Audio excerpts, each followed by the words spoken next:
4월 8일 KMA 뉴스 브리핑 시작하겠습니다.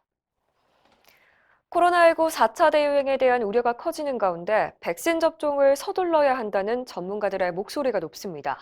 현재까지 국내 백신 접종률은 전체 인구의 2% 정도인데요. 정재훈 가천의대 교수는 유행을 저지하는 데 백신이 조금이나마 도움이 되려면 최소한 전 국민의 20% 이상 접종률이 필요하다고 지적했습니다. 이재갑 한림의대 교수도 요양원과 요양병원 1차 접종이 어느 정도 마무리됐으므로 65세 이상 고령층 접종을 신속하게 진행해야 한다고 강조했습니다. 문제는 백신 확보입니다. 애초 정부는 올해 11월 집단 면역을 목표로 상반기에 1,200만 명을 접종하겠다는 계획이었지만 예정대로 국내에 들어오거나 도착 일정이 잡힌 물량은 889만 명분에 불과합니다.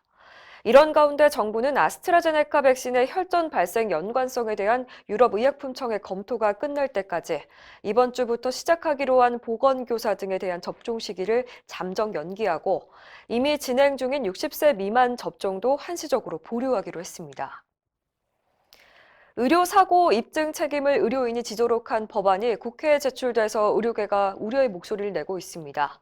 최근 더불어민주당 정청래 의원이 대표 발의한 의료분쟁조정법 개정안은 의료사고가 발생했을 때 의료인이 주의 의무를 다했고 과실이 없었다는 점을 스스로 증명해야 배상 책임을 면하도록 규정하고 있습니다.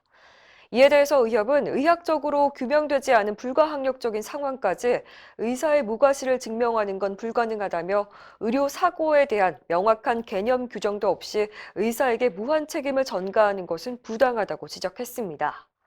또 이 같은 법은 의료인에 대한 불신을 조장해서 의료소송의 남발로 이어지고 이는 의료인의 방어 진료를 부추겨 결국 국민에게 막대한 피해를 끼칠 거라고 우려했습니다.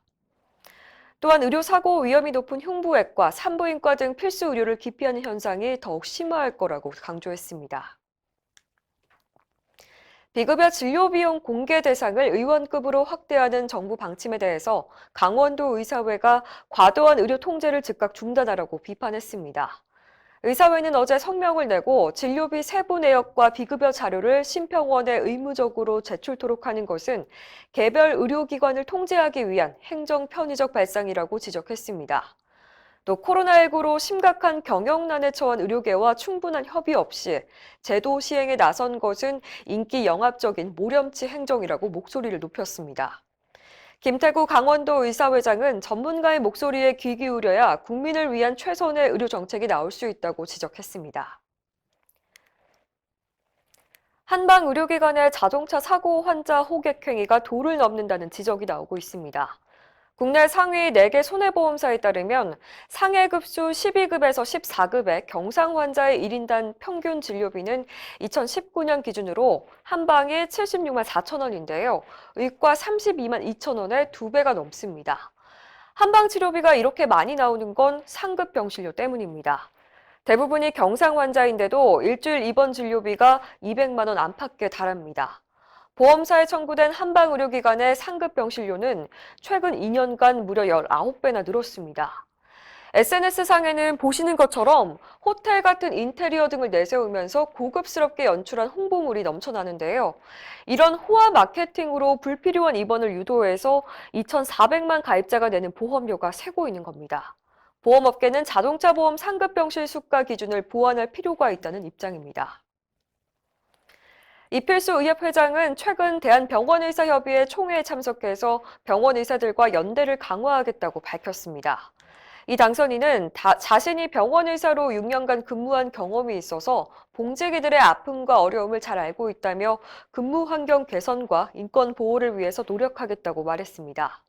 또 공공의대 설립 등 정부의 일방적인 의료 악법을 저지하기 위해서 병의협의 적극적인 동참을 당부했습니다. 이에 대해서 주신구 병의협 회장은 의협과 연대를 강화하고 관계 개선을 위해서 노력하겠다고 답했습니다. 이상으로 뉴스 브리핑을 마칩니다. 자세한 사항은 의협신문을 참고하시길 바랍니다.